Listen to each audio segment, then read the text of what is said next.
Hello everyone, so today we're going to do a narration of all of the Alterna logs, including the log exe that you get from doing the secret mission.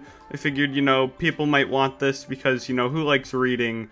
And too many people are going to get bored of reading and not experience the absolutely amazing lore. And I know that Orca gets a little upset at you if you say that, he tells you not to share it, but, we're going to share it anyway. We're going to do a little trolling. So, without further ado, this is the Alterna log. As technology advanced at an exponential pace, so too did prosperity, and ultimately conflict. Before long, the entire world was embroiled. In the end, nearly all life on Earth was wiped out. As humans squabbled, natural disaster intensified, volcanic eruptions leveled cities, the sea rose and began to consume the planet. Humanity experienced a mass extinction event. Soon, the surface of the Earth became a barren wasteland, completely inhospitable to life. Error. Against the odds computed to be 42,791 to 1, some humans survived. Therefore, the planet was only nearly completely inhospitable to life.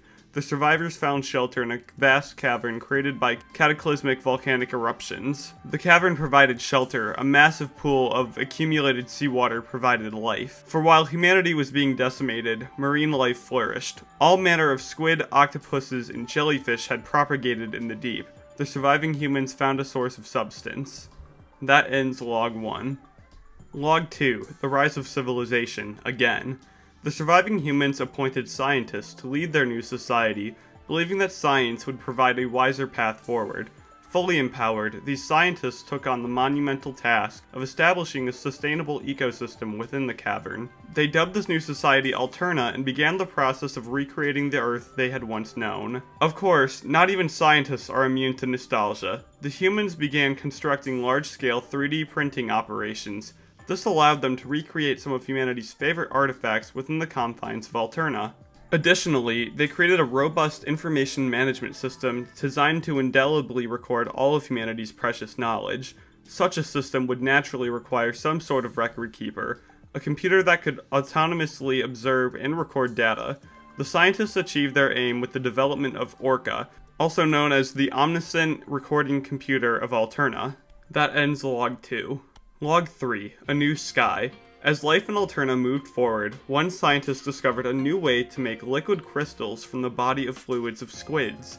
These new crystals could change color in response to faint and fleeting electrical signals emitted by living organisms. To put that in more human terms, these crystals could read minds, and then output imagery that matched the viewer's innermost thoughts. Humans were enchanted with this new invention and began mass-producing these crystals. Eventually, they lined the walls and roof of Alterna. As these crystals absorbed the collective desires of those in Alterna, they assumed the appearance of the sky as it was once seen on the surface long ago. At least, after 25 years of being confined beneath the Earth, humanity could once again look up and see the sky. That ends Log 3. Log 4, Humanity's Final Days. The years passed with prosperity. The population of Alterna grew like a rising tide. The scientists, now the elders of their kind, believed they had done all they could to advance the civilization of Alterna. They began selecting new leaders to succeed them, entrusting them to build the world they helped to build. Humanity's new leaders inherited both the brilliance of their predecessors and the unquenchable thirst for innovation.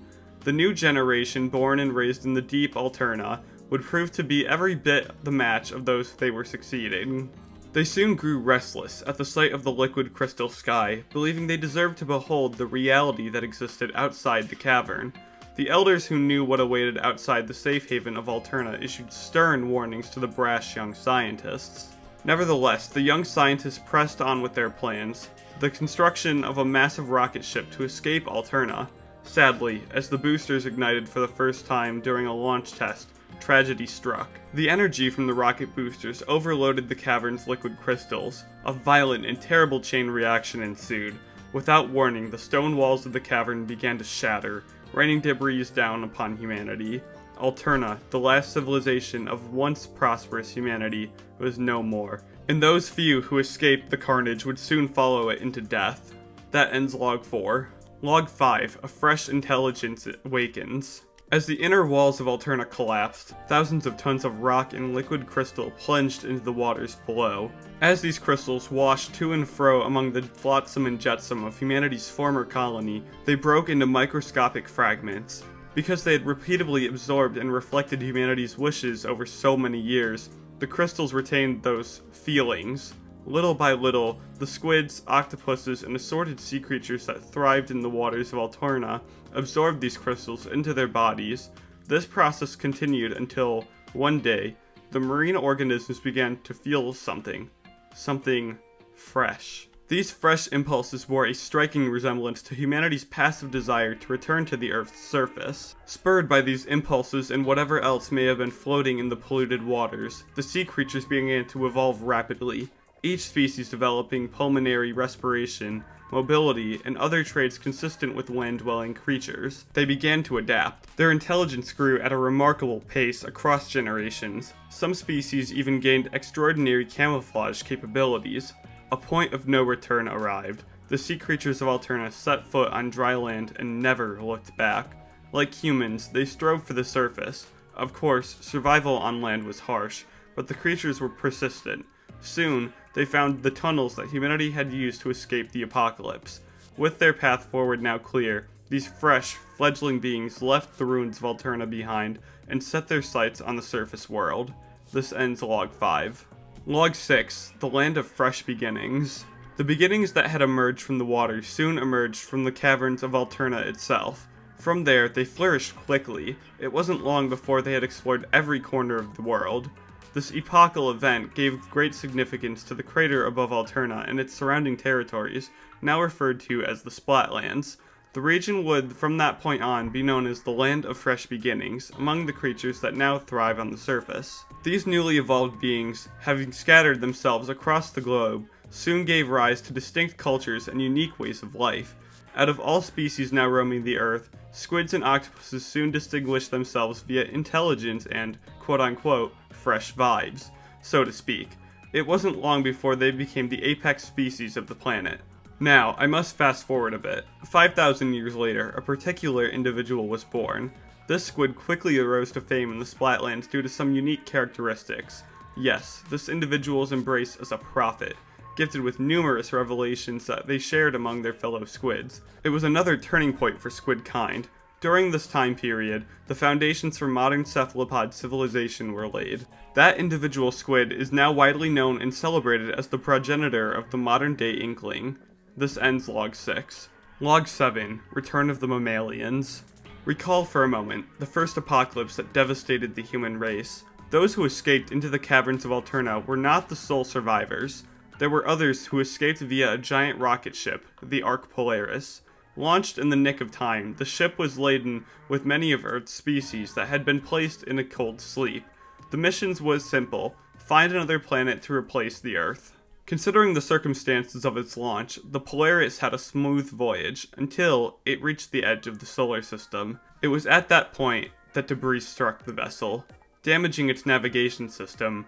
The crew was able to turn the ship around and head back towards Earth, but the effort was in vain. There was not enough fuel to attempt a landing. The Ark Polaris drifted aimlessly for 10,000 years. Eons passed. The once stable orbit of the Polaris decayed over time until the ship found itself in the inescapable pull of Earth's gravity. Re-entry was not kind to its inhabitants. All perished, save one. Bear number 3, an experimental subject who had retained consciousness within its cold sleep hibernation, survived.